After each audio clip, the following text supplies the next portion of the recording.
우리가 이사야 23장 특별히 이 문맥은 열국을 심판하시는 그 내용으로 쭉 언급이 되어 있습니다. 그런데 24장은 이제 열국의 심판에서 온 땅으로, 다시 말하면 자연 만물에 대한 심판으로 이제 확대되고 있는 이런 내용이 24장의 내용입니다.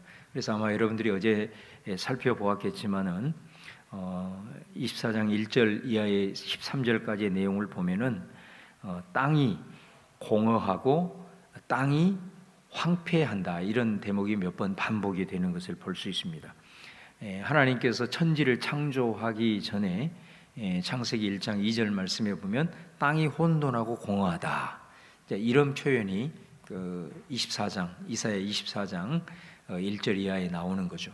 그러니까 하나님께서 이 땅을 창조하실 때는 모든 만물이 질서 가운데 진행되도록 잘 움직여 나가도록 이렇게 창조를 하셨는데, 땅이 혼돈하고 땅이 황무했다라는 것은 이제 땅이 완전히 질서가 깨어지고 무질서 상태, 혼돈 상태에 들어갔다라는 것은 땅의 모든 그런 자연의 질서가 깨어짐으로 말미암아서 상당한 그런 어려움들이 야기되는 이제 그런 부분들을 우리가 이제 볼 수가 있겠죠.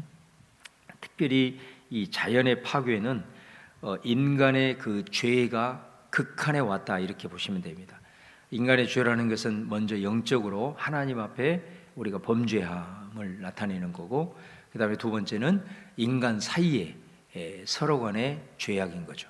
그러니까 이것이 더 관영하게 되면 이제 피조물에 대한 착취, 인간의 욕망으로 말미암은 자연의 파괴. 그러니까 이거는 이제 인간의 죄로 인하여서 땅이 더럽혀진다, 이런 표현을 합니다. 그런데 이 차원을 넘어서서 인간의 욕망으로 말미암아 자연을 파괴하고, 그 다음에 환경에 대한 심각한 오염이라고 하는 것은 인간의 죄악이 이제 영적인 죄, 그 다음에 인간 사이의 죄를 넘어서서 이제 죄악이 정말 말 그대로 관영하게 된 그런 표징으로 볼 수가 있는 거죠. 그렇기 때문에 이사야 24장 말씀에도 보면은 열국에 대한 심판, 하나님의 백성에 대한 심판으로 시작을 해서 열국에 대한 심판, 그리고 그 마지막 끝자락이 자연 만물에 대한 하늘과 땅에 대한 심판의 역사로 이어지는 것을 이제 우리가 볼 수가 있는 것이죠. 그래서 로마서 8장 같은 데 보면은 사도 바울이 구원을 얘기하면서 인간의 구원만을 말하는 게 아니고 피조물들이 허탄한 것에 묶여 있는 것으로부터 그것이 해방되기를 탄식한다, 이런 표현이 나옵니다. 특별히 우리가 지금 이 세대를 살아가면서 우리가 자연의 역습이다라는 그런 이제 표현들이 많이 나오잖아요. 지금 해가 갈수록 이 자연의 그 움직여지는 모든 질서들이 막 어긋난 것 같고, 이번 같은 경우에도 보면 분명히 기상청에서는 여름이 어느 해보다도 폭염이 심하다, 이런 예보가 나왔는데, 뭐 폭염은 앞으로 9월달에 올지는 모르겠으나 이 여름 내에 지금 이 비가 오는 이런 이상 기온의 현상들이 더 심각해지고 있다는 거죠. 그리고 또 코로나19라고 하는 이런 바이러스 현상들, 이런 모든 것들이 이 자연의 질서가 깨뜨려지는 아주 심각한 심판의 상황이라는 걸 보게 됩니다. 우리가 이사야 말씀, 오늘 말씀의 패턴이 사실은 요한계시록 패턴을 그대로 보여주고 있는 거거든요. 이제 그런 측면에서 봤을 때 우리가 이 자연 만물에 대한 질서가 깨어진다는 것은, 하나님이 이 세상을 창조하시는 것은 자연이 정상적으로 돌아갈 수 있는 그 질서를 허락하셨는데, 이 질서가 깨어지고 있다라고 하는 것은 상당한 이 세대의 위험의 신호다라는 것을 우리가 좀 그리스도인들은 깨어 봐야 됩니다. 그래서 이 자연의 질서가 깨어지고 있다라고 하는 것은 하나님의 이 종말론적인 심판에 대한 그런 메시지들을 우리가 보고 이 부분을 심각하게 우리가 좀 생각을 하고, 또 이 환경에 대한, 또 이 자연에 대한 이 부분에 대한 인식이 새롭게 우리가 좀 바뀌어야 될 부분이 있다라는 것을 이제 말씀을 하고 있는 거죠. 그 땅이 심판을 당하여 혼돈하고 공허하고, 그로 인해서 수많은 사람들이 이제 고통을 받게 된다라는 것이 이제 13절까지의 내용이 있다면, 오늘 14절에는 갑자기 14절에서 16절까지의 내용을 보면 갑자기 찬양 소리가 나는 거죠. 무리가 소리를 높여 여호와를 찬양하고, 특별히 동방에서부터 바다의 모든 섬에서부터 땅끝에서부터, 그러니까 이거는 방향으로 봤을 때는 땅의 동서남북이에요. 땅의 동서남북에서 하나님을 찬양하는 그런 소리가 난다. 그러고 난 다음에 16절 하반절에 보면 그러나 나는 이르기를 쇠잔하였고 나는 쇠잔하였으니 내게 화가 있도다, 이렇게 말씀합니다. 그러니까 이사야가 이 땅이 막 흔들리고 혼돈된 이 어마어마한 땅의 심판을 예언을 하고 난 다음에 갑자기 하나님을 찬양하는 소리가 동서남북에서 나오고 있는 것을 이제 또 예언을 하는 거예요. 그 광경을 보는 거예요. 그래서 이제 그것으로 끝나려니 했더니 그 광경을 보면서 이사야가 나는 쇠잔하였고 이렇게 얘기를 하고 있는 겁니다. 그러면서 그 다음의 내용이 뭐냐면은 그보다 더 심한, 말 그대로 이제 그 내용을 요약하는 게 19절이죠. 땅이 깨지며 갈라지고 갈라지며 땅이 흔들리고 흔들리며 땅이 취한 자같이 비틀비틀하며, 마치 요한계시록에서 나오는 완전히 마지막 심판의 모습처럼 더 심각한 심판을 이제 이사야는 바라보면서, 지금 남은 자들이, 그 심판으로 인하여서 남은 자들이 모여서 동서남북에서 하나님을 찬양하는 소리가 들렸지만은 그 이사야는 그 찬양으로 모든 것이 다 마무리가 되는 것이 아니고 더 심각한 심판이 있을 것이다 라는 것을 바라보고 자신이 쇠잔하고 또 내게 화가 있도다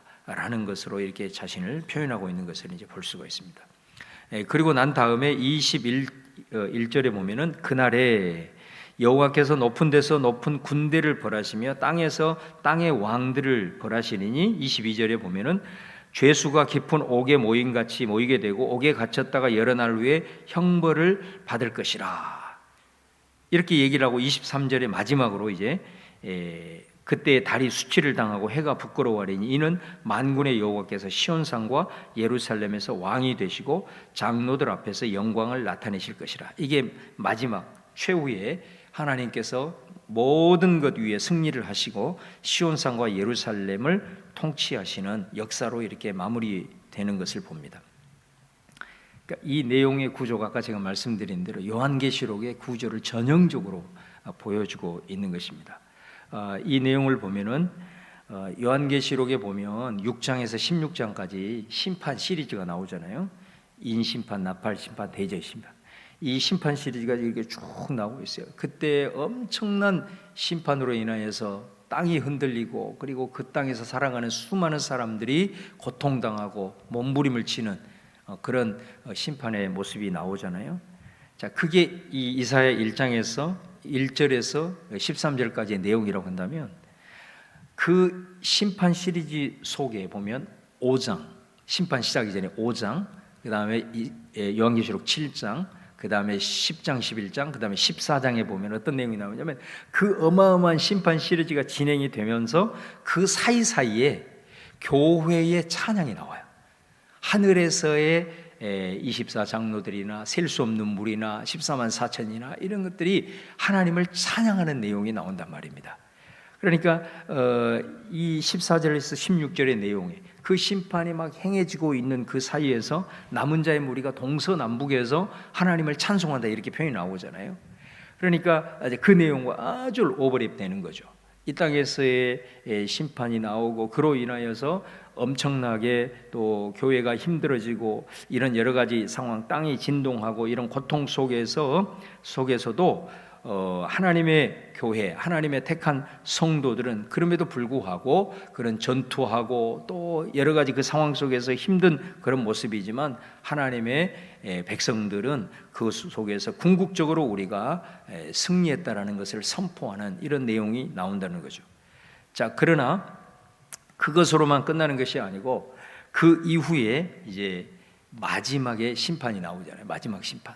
그 마지막 심판에서 음녀 바벨론에 대한 심판이 나오고 거짓 선지자에 대한 심판이 나오고 심지어 짐승에 대한 심판, 그 다음에 마지막으로 사탄의 심판까지, 그 대접 심판까지 16장 이후가 딱 끝나는 그 심판으로 끝나는 것이 아니고 그 사이사이에 하나님의 택한 백성들은 하나님을 찬송하고 승리하고 복음의 역사를 이루기도 하지만 그것으로 인하여서 교회가 승리하는 것이 아니고 하나님의 백성들이 승리하는 것이 아니고 오늘 이사야가 이 하나님의 찬양 소리가 동서남북에서 하나님의 택함 받은 남은 자들이 찬양을 했지만 그것으로 심판이 지나고 모든 것이 끝날 것 같았지만 그게 아니고 이르기를 나는 쇠잔하였고 쇠잔하였으니 이후에 더 엄청난 마지막 심판이 있다는 거죠.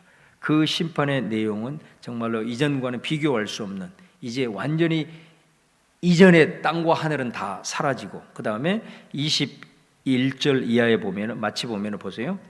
모든 군대를 벌하시며 땅의 왕들을 벌하시며, 이 짐승으로 표현된 나라들이 다 심판을 받고, 또 22절에 보면 죄수가 깊은 옥에 모임같이 모이게 되고 옥에 갇혔다가 심판을 받는다. 마치 무적행에 갇혀 있던 이 사탄이, 그죠? 천년 동안 갇혀 있다가 그 사탄이 최후의 심판을 받지 않습니까? 그 내용을 보여주고 있는 내용 같잖아요. 그래서 그 모든 심판이 이루어지게 된 다음에 마지막 23절에 보면은 하나님께서 시온산과 예루살렘에서 왕이 되신다. 이거는 요한계시록 21장의 새 하늘과 새 땅, 그 새 예루살렘이 임하여서 하나님의 백성들과 왕적 통치를 이루는 이런 구조로 정확하게 24장이 그래서 아주 구조적으로 아주 중요한 대목이라고 할 수가 있는 것이죠. 그러니까 오늘 말씀의 내용을 통해서 우리가 특별히 기억해야 될 두 가지 사항은, 우리가 지금 이 말씀을 통해서 특별히 하나님께서 창조하신 세계에 대한, 이 만물에 대한 질서가 깨어지는 것은 아주 우리가 성경적으로 봤을 때 심각한 상황이다라는 걸 우리가 꼭 기억을 해야 돼요. 그래서 이런 것들을 통해서 그냥 지나가겠지 이런 것이 아니라 우리 그리스도인 한 사람 한 사람부터 또 그리고 교회로부터 이 자연에 대한, 환경에 대한 이게 새로운 인식들이 우리 안에 일어나서 교회로부터 무엇보다도 이제 구원의 역사들이, 인간에 대한 구원, 또 우리 사회에 대한 구원을 넘어서서 자연 만물에 대한 피조물이 허무한 데에서 탄식하며 부르짖는 그 해방의 역사를 위해서 우리 성도들이 더 생각하고, 우리 삶의 현장에서부터 자연과 환경에 대한 깊은 통찰을 통해서 이 경고의 음성들을 우리가 드려야 된다는 메시지가 하나가 있는 것이고, 그 다음에 또 하나는 뭐냐면, 그리스도인들은 이 심판이 벌어지고 자연 만물이 다 무너지고 또 이런 상황 속에서도 끝까지 이 땅을 포기해서는 안 되는 거예요. 새 하늘과 새 땅의 역사는 뭐냐면, 새 땅은 하나님이 창조하신 원래의 창세기의 그 새 땅에 대한 회복이에요. 그러니까 우리가 이 현상을 보면서 종말이구나, 이제 이놈의 세상은 망할 놈의 세상이야, 이 세상은 이제 다 원래는 망하게 돼 있어, 이거는 그리스도인의 합당한 자세가 아닙니다. 하나님께서 새 예루살렘을 통해서 이 새 하늘과 새 땅의 역사는 반드시 이 땅을 포함한 회복의 역사입니다. 그렇기 때문에 그리스도인들은 아무리 자연이 파괴되고 환경이 무너지고 이 땅이 완전히 지진으로 인해서 막 다 무너졌다 하더라도 마지막 순간까지 이 땅을 향해서 포기를 하시면 안 됩니다. 하나님의 역사가 어떻게 이루어질지는 모르겠으나 새 하늘과 새 땅은 이 땅이 하나님의 창조의 질서대로 다시 회복되어지는 놀라운 역사를 포함한다는 것을 우리가 기억하고, 우리가 마지막 순간까지 이 땅의 질서와 자연 만물의 질서를 위해서 수고하고 또 애를 쓰고 또 그것을 위해서 우리가 기도하고 함께 나아가야 된다라는 것을 우리가 기억을 하시면서 수많은 이런 어려움 속에서도 하나님의 백성들이 그 어려움 속에서도 하나님을 동서남북에서 남은 자들이 하나님을 찬양하고 나아갔던 것처럼 절대로 주저앉거나 포기하지 말고 그리스도인들로 인하여서 하나님의 땅은 보존되고 반드시 회복될 것이다라는 믿음의 확신을 가지고 우리 자신의 인간의 죄악을 회개하고 또 이 땅의 인간의 욕망으로 정말로 파괴되고 있는 이 자연의 질서에 대한 우리가 사명감을 가지고 깊이 기도하고 또 우리가 함께 노력하면서 나가야 된다라는 것을 오늘 말씀을 통해서 좀 깊이 바라보면서 우리가 이 땅을 좀 바라보는 인식의 지평을 말씀을 통해서 새롭게 좀 열려지고 또 기도의 제목들이 좀 구체화되어지는 그런 여러분들이 될 수 있기를 주님의 이름으로 축원합니다. 기도하겠습니다. 오늘 또 주신 말씀 생각하면서 특별히 지금 우리의 처한 상황들, 자연재해와 코로나 바이러스와 같은 이 자연 질서가 깨어지고 무너지고 있는 이 상황 속에서 오늘 이사야 24장의 말씀을 깊이 헤아리고 우리의 자신이 신앙에 대한 지평과 인식이 새롭게 전환되어지고 또 더 깊이 나아갈 수 있도록 우리가 좀 바라보고 이 땅을 위해서 더 중보하며 나아가는 그런 은혜가 우리에게 있기를 바라면서 오늘 이 시간 우리 주의 한번 부르고 통성으로 함께 기도하고 또 여러분 개인 기도 제목 가지고 기도하시다가 돌아가겠습니다. 우리 주의 한번 부르고 기도하겠습니다. 주여, 할렐루야. 주님 감사합니다. 아버지께서